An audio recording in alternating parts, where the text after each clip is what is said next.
Hey everyone, we are back and now we're here with Mariam and she's going to give us an amazing presentation. So out to you, Dina. All right, we are back for our third speaker. Mariam is a 17-year-old from Dhaka, Bangladesh. She's here to present the current stats, rates, and the medical treatments that a cancer patient is getting in Bangladesh and what she thinks could help cancer patients in the nation. Welcome, Maisha. We are so honored to have you here. Before we begin our presentation, could you give us a short introduction of yourself and your experience with cancer? My name is Mariam Maisha. I'm 17-year-old from Dhaka, Bangladesh. And cancer, I didn't go way back actually. I've lost 3 people to cancer and one of them is survivor cancer.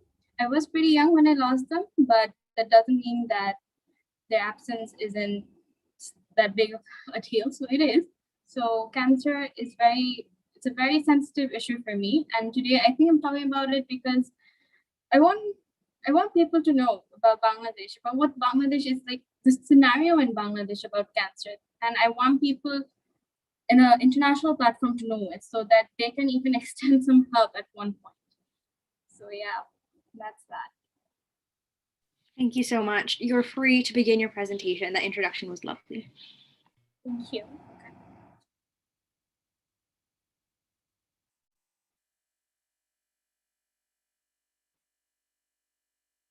An overview of cancer in Bangladesh presented by Mariam Maisha. Cancer care in Bangladesh, a story of scarcity.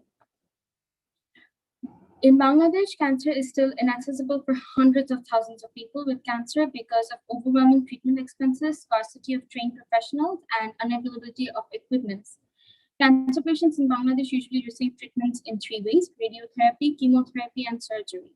At present, the only Chattogram, Rajshahi, Bogura, Sylhet have 1 unit of operational radiotherapy machines, and the machines in Dhaka and Mymensingh Medical College hospitals have been non-functional for years, and there is not even a single one for inhabitants of Pune, Rangpur, and Borishal divisions.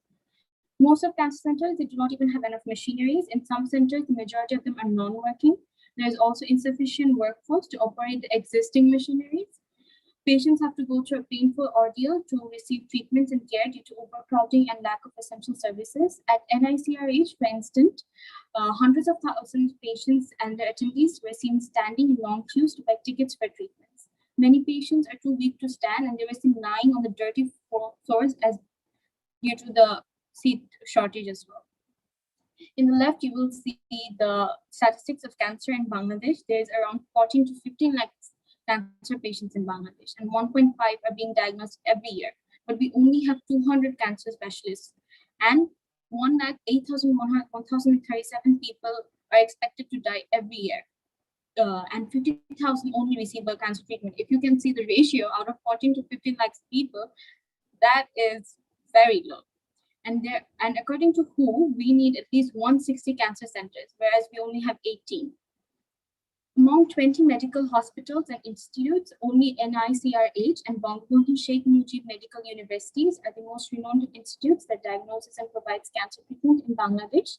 There is only one functioning palliative care under government management at Bangabandhu Sheikh Mujib Medical Universities. There's only 4 specialized cancer hospitals in the country, and outside Dhaka, there's only one in Chittagong. There is no doubt the large number of Bangladeshi cancer patients who cannot afford to go abroad are getting dropped out of the treatment and cannot even access the treatment at all due to such overwhelming cost and unreliable treatment procedure. Now, I'm going to present some facilities that are missing in Bangladesh, which are usually present in other countries. Among 36 government medical college hospitals, which are the medical destinations for most of our country's low-income families, only 14 of them have oncology departments, which are very undermanned and also under-equipped. Cancer screenings and detection facilities are also most of the times inadequate. Bangladesh needs at least 250 radiotherapy machines all over the country, and at present, we only have 37 of them. The quantity of these life-saving equipment, they are changing constantly because of the recurrent damages. And cancer is generally treated with chemotherapy. However, chemotherapy in Bangladesh is rarely accurate and it's rarely preferred. For proper safety, treatment and personal safety, the safe handling of these medicines is very crucial. For the production of these medicines, a biosafety cabinet is required. However, in Bangladesh, none of the government chemotherapy facilities and very private clinics have this biosafety cabinet. Bangladesh lags behind in cancer diagnosis as well. Molecular tests such as epidermal growth factor receptor and BRCA are not also available, which are very essential for treating certain types of cancer. Very few diagnostic centers conduct immunohistochemistry tests and PET-CT scans, which are very expensive but essential for accurate diagnosis of cancer. Bangladeshi hospitals and diagnostic centers will have to depend solely on microscope and regular pathologists to detect a cancerous tumor, which is very risky. National Institute of Cancer Research and Hospital, which I have mentioned a few times before, it's the apex government hospital for cancer in Bangladesh. Due to the lack of the facilities stated in the before slide, majority of the cancer patients, they come to NICRH, which is located in Dhaka. It is a central hospital for cancer in Bangladesh. However, with tens of thousands of patients, NICRH is far from offering excellent treatment due to the severe workforce and resource shortage. According to the director of NICRH, they have around 800 beds in chemotherapy daycare section. They're providing it to around 250 patients daily, and the doctors and nurses are working day and night without any extra allowances. In December 2020, this hospital treated around 46,883 people with only 181 doctors. And majority of the reasons why this is so low is because government refuses to pay a good amount of salary for doctors. And when doctors hear that the salary for cancer doctors are so high in foreign countries, they would obviously choose to go there instead of staying in Bangladesh, which is why the doctor rate is actually decreasing, not even increasing. It is crucial that cancer patients who get chemotherapy or radiation therapy have heart, liver, and kidney disease monitoring, since they receive chemical or radiation therapy commonly, which have kidney, heart, and liver complications due to the cytotoxic drug side effects. However, NICRH did not have a cardiology, hepatology, nephrology, or even palliative care departments, and they are said to be the apex in government hospital of Bangladesh. That says a lot, I'm sure. Medical oncology neglected. We know that medical oncology is a very important and integral part of cancer. We need 400 oncologists in country. However, there's only 25 medical and 30 surgical ones. Medical oncologists should provide chemotherapy, but in Bangladesh, both radiotherapy and chemotherapy are provided by radiologists. There is no surgical oncology department in medical colleges. Surgical oncology, in fact, has recently been introduced in the oncology education in the country and currently only provided by the NICRH. As a result, most of the cancer surgeries are done by general surgeons who do not even have oncological background, which is really not that safe. Thus, cancer patients who require surgery have a hard time finding a reliable surgical oncologist. Cancer operation in nature is very complicated. In most countries, they have to go through a certain pattern. They first go to oncology doctors and then who checks pathogens and everything.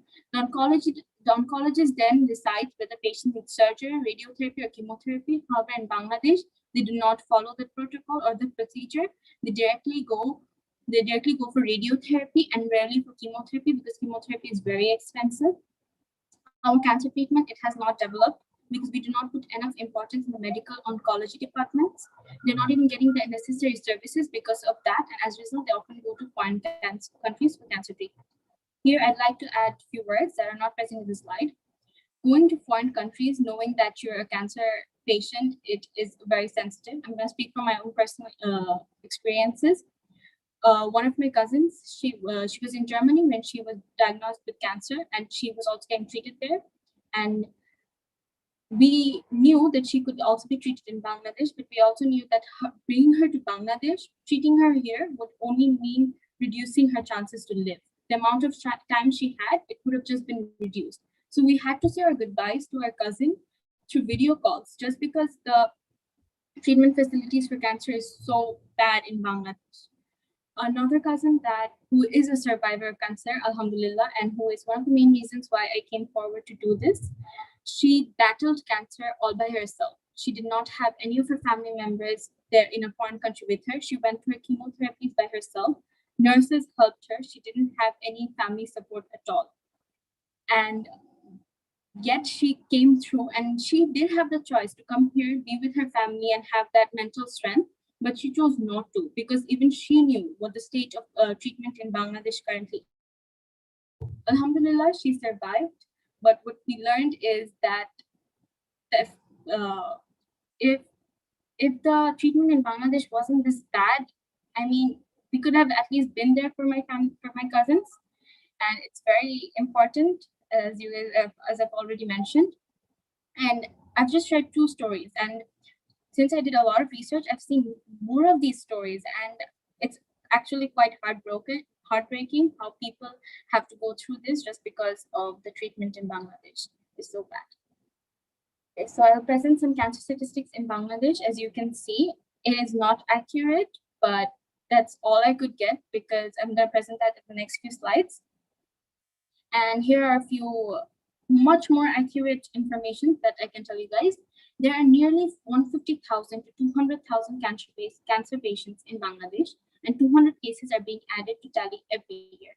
Around 50% go to abroad for treatment for lack of healthcare here, but the poor, the low-class people, they don't even have the option to go there, and they don't even have the money to even check if they're diagnosed with cancer. Cancer is the sixth common cause of mortality in Bangladesh, and 60% of the cancer patients die within 5 years of diagnosis. Among them, lung cancer in male, cervical and breast cancer in female constitutes 38% of all cancer cases. There are 14 to 15 lakh cancer patients in the country, and around 2 lakh patients are being diagnosed every year. Among them, 50 to 60,000 have received treatments, while others remain outside of the healthcare system that we remain unaware of. Around half of the patients who receive these treatments die. This is primarily because of the delay in diagnosis and the treating the illness. In Bangladesh, some 8,068 women are diagnosed with uterus cancer, while 5,214 die from it every year, according to the International Agency for Research on Cancer. According to the World Health Organization, around 150,000 new patients are diagnosed with cancer in Bangladesh, as I mentioned before, and among them, 20% are children. Among these children, 90% are diagnosed in late stages, according to finding by WHO's. This is majority because many of them are from low-class families who cannot afford to do the diagnosis, who do not even know what cancer means, are not even aware of it, and also because most of the parents they tend to believe in medicines like Napa and paracetamol, and they just give children these things when they get fever or cough, and this just increases the rate of cancer, which many do not know about. Okay, so I'm going to present now why I did not add any accurate statistics. The thousands of Bangladeshi cancer patients and their family members have suffered financially, physically, and mentally while continuing the treatment in Bangladesh. The overwhelming treatment cost, wrong diagnosis, faulty treatment plan, and shortage of trained doctors and treatment facilities have severely reduced Bangladesh's capacity to ensure proper treatment for its growing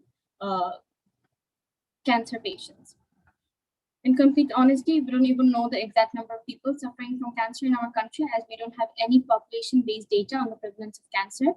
How many patients are dying out of cancer? We don't know. How many patients die of cancer every year? We don't even have an accurate data about that. What are the most frequent cancers among Bangladeshis? We don't know that either. How many people are not being able to access treatment? About 80 to 90% of Bangladesh, but there is no accurate data about that either. The NICRH, Bangladesh's Apex Cancer Institute, or any of the country's medical institutes, in fact, have no answer to these questions. On the other hand, when the world is advancing towards more localized and efficient treatment methods such as immunotherapy, hormone therapy, and proton therapy for cancer patients, for those in Bangladesh, painstaking, highly expensive chemotherapy and radiation therapy are the only options. Such conventional diagnostic procedures and treatment plans developed by an individual specialist make Bangladeshi cancer patients highly vulnerable to wrong diagnosis and faulty treatment plan. So imagine if you have a cancer that could be treated and you're in Bangladesh getting treated from it, chances are that even if you have chances to live, you might not because of how faulty the treatment plan here is. Bangladesh government have been planning to set up cancer centers in 8 medical colleges to reach out to these patients. However, without resolving the basic issues such as formulating a population-based cancer register, controlling the cost of cancer treatment, producing trained manpower, conducting fundamental research, implementing comprehensive treatment approach, how far will an infrastructural expansion like installing 8 new cancer centers benefit cancer patients remain a question. There is no population-based cancer registry in Bangladesh to provide reliable data on the incidence, prevalence, and mortality of cancer patients. Only some scattered statistical analysis available from National Institute of Cancer Research and Hospital NICRH and few other hospitals, but it can give you a full glance at the current situations. What Bangladesh should do: 1/3 of cancer patients in Bangladesh are admitted to hospital. We don't know about the rest of the patients. The government must take initiatives to protect people from the illness, from the disease, and improve treatment facilities immediately. If a cancer is identified at the first stage, then people recover fast. So awareness among people about cancer is very much needed, which is one of the main reasons why I joined Cancer Together Dhaka, because I do want to contribute in making people more aware about this topic. Every country should have a national career control strategy and a plan of action to reduce mortality and morbidity from cancer effectively. We are still lacking these essential strategies. Urging the government to allocate a proper budget for the same is very much needed. The government should create a proper database of cancer patients immediately. About 99% of uterus cancer patients can be cured through administration of vaccine in the teenage years, but it's not done in Bangladesh. So women should also be made aware of uterus and breast cancer. In upazilas and rural districts like Bangladesh, where cancer is not spoken about, cancer should be spoken about. And I think foundations and organizations are trying to do that. And hopefully in the near future, people in the rural areas will also have knowledge about cancer. So that's all. Thank you. Thank you so much. That was an absolutely wonderful presentation. I think we all can say that we learned so much about Bangladesh, especially as people who, or personally, I don't come from Bangladesh. So it was really insightful on that end. Thank you. Dina. Yeah, I agree.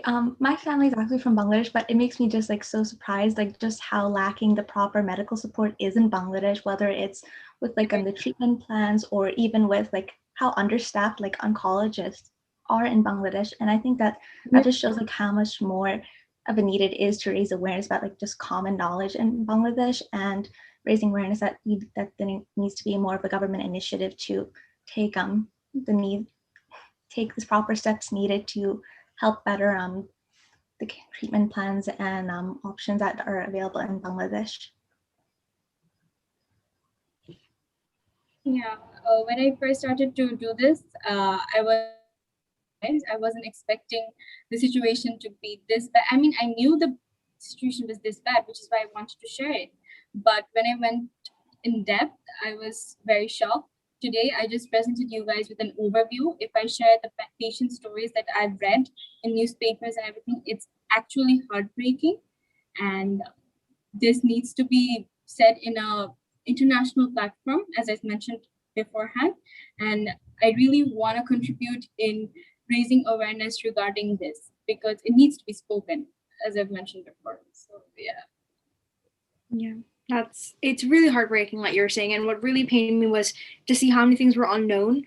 I think a lot of us outside, especially in the US, when we say our first step, it says awareness, because when we search up online, we have this data that we say more people should be reading that in newspapers and on Instagram and at school. But the fact is, in Bangladesh, that step can't even be reached yet. And that we first need to work towards building that data so that we can spread it to people, which then can move us towards even better development and research. But thank you so much. yes. We do have some questions prepared for you to fill up some time until 4:30, and we'll see how much we can get through. The first question I have prepared was, in terms of solutions, you did propose some that I think were absolutely amazing and for some change. Do you know of any programs or initiatives that have been either doing those solutions or have developed their own? Yeah, I actually do. There's a foundation called Akhi, I guess. The mother actually founded this foundation in 1960, 1940. I don't know the exact date, but yeah, but it was a year after her son's death due to cancer, and she wanted to spread awareness about cancer in rural areas regarding children. And she wanted to spread awareness in rural areas mostly because she also hailed from there, and she's doing pretty good actually. And yeah, that's one of the organizations that I've seen doing it. And the new and upcoming organizations, I didn't really see any of them, but I am personally looking forward to be a part of Cancer Together Dhaka and take part in one of them. So yeah, hoping that's one of them. Thanks. And then our next question is, so we've been talking about like how like understaffed and like improper the medical support that's needed in Bangladesh is. So why do you think Bangladesh is lacking so much in cancer treatments, medications, and specialists in the first place? Okay, about the specialists, I'll break it down. The specialists, it's mostly because the government refuses, in the government hospital, the government refuses to pay salaries. Uh, as I mentioned before, the salaries in abroad countries, in foreign countries, are very much higher, I am sure. So when they hear about the salaries and the appreciation doctors get there, majority of the doctors here, they get demotivated. They do not want to stay here. Obviously, they want to earn more and they want to be more acknowledged, which rarely I see doctors of Bangladesh being appreciated. I mean, how many healthcare workers are being appreciated now in this COVID-19 situation in Bangladesh? In outside countries, many of them are being appreciated. So I think that's one of the main reasons, including salary, that many of the doctors and are not here in Bangladesh. Departments, I think it's because of space, hospital space. Hospital space, usually government doesn't like give that much space for people to make hospitals and everything. And usually they don't have that much amount of money, or they're not willing to put so much money in departments. They're more willing to make more profit from all these stuffs. Most of the times it's politics. Politics is practically everywhere in Bangladesh, and even in hospitals. I could talk about my personal experiences as well, but I will not. So it's a very bad scenario here. They most of the times look at benefits that they could have more than the benefits of the people, which is why they lack so much in departments and informations. In fact, majority of the doctors, we don't even know if the background they mention is true or not, because they can easily be bought. Literally very easily. You can even make them in the computer by yourself. So it is very hard to trust or even find a reliable doctor consultants in Bangladesh. And as I mentioned in my slides before, majority of the oncologists are not even from oncology background. So that's that. I hope that answers the second question. Thank you so much. That was very helpful and I think eye-opening for someone who doesn't necessarily come from that background. And I think it's important information, like you're saying, to share. Our next question is, if you feel comfortable, we were wondering, because of course you've been talking about how much there's a lack of information, and I would assume with that lack of information comes this stigma from communities who don't understand what cancer is and what the hardships cancer can pose, and they aren't able to take the adequate steps. Are you willing to share how that has affected your journey through cancer and your family and your relatives? Through my family, I don't exactly know if the stigmas have affected, but I've actually come across a story of Sharban Apu. I think you guys have seen her posted in Cancer Together. She wanted her eggs to be removed, I guess. Eggs or ovaries, I don't know exact. Ovaries most probably. But the doctors refused to because she was not married. They refused to because she was not married, and when she will be married, she will need children. So they thought much beforehand before she even did. So I think this stigma, it runs everywhere. In my family, alhamdulillah, I haven't seen the stigma that just because I'm not married that you can get rid of these. If you think that it will help your health, do it. That's what should be. But yeah, that's one of them. I think Sharaban Apu's story is, yeah, that's one of them that I'd say. This it actually pains me to share this, but people of Bangladesh think that since you're not even married yet, you shouldn't even they even think the concept of freezing eggs is unconventional. Why will you freeze your eggs? That's not the natural way of giving birth. So certain things like these, Bangladeshi people really believe in them. So I think these stigmas needs to be broken. If you really want to be treated properly, you have to get out of that zone that these things needs to stay intact and stuff. I'm not sure if I give the answer properly. I'm so sorry. That's perfectly Very fine. Thank you for sharing. I think for every woman. Mm-hmm. Thank you. And then our last prepared question. In countries like Bangladesh, where knowledge about cancer is very limited, what are the foremost fundamental steps that you think need to be taken in order to increase and spread awareness about cancer? First step would be World Cancer Day, February 4th, that is. I think we need to start celebrating that in a bigger platform, and we need to reach more people. We need to tell people that this is a day where people have to come united towards cancer. You have to know about cancer. You have to help and learn about the stories. There's so many stories being shared on internet, social media, news about cancer patients. Read them, know them, appreciate them, share their stories if you can, and just know that they're facing so much trouble. Be aware of that. So cancer, World Cancer Day should be celebrated in Bangladesh. I read an article that foundations are trying their best to do this. They're not being able to because many of the families are being affected physically, mentally, and financially. A day like food, a day cannot just help their problems. So it's very sensitive for them to even concentrate in thinking about this one day. So that's one. We need to celebrate World Cancer Day in in a bigger platform. I'm sorry, in a bigger platform. We need to share more information, share more people's stories. We need to encourage cancer survivors to come forward with their stories, share them, make people more aware of them. Up and coming youth organization. I think they should establish uh,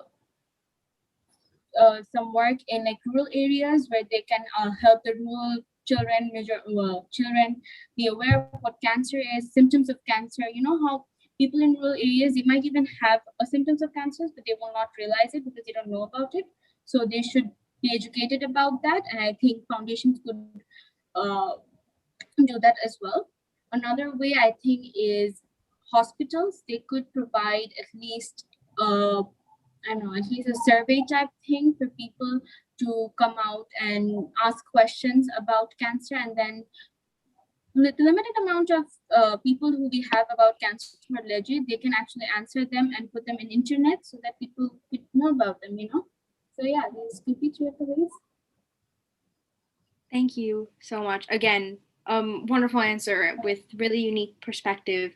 And I think it was really helpful with having your unique perspective, as a lot of us come from very different backgrounds. And it's always helpful to hear the stories, the statistics of other countries and what they're going through, and the really large range of accessibility for these resources that many people in higher and more affluent communities just don't recognize. So thank you so much for bringing that to our attention. It was an amazing presentation and responses.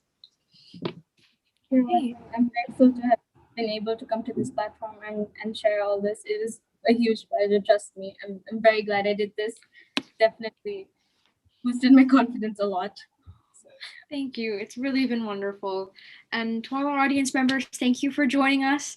And this has been our speaker for this slot. Our next is going to be a break, and then we'll be back at around 5 o'clock, 5:10 BST time for our next speaker. But until then, thank you so much for joining us. Stay tuned for that.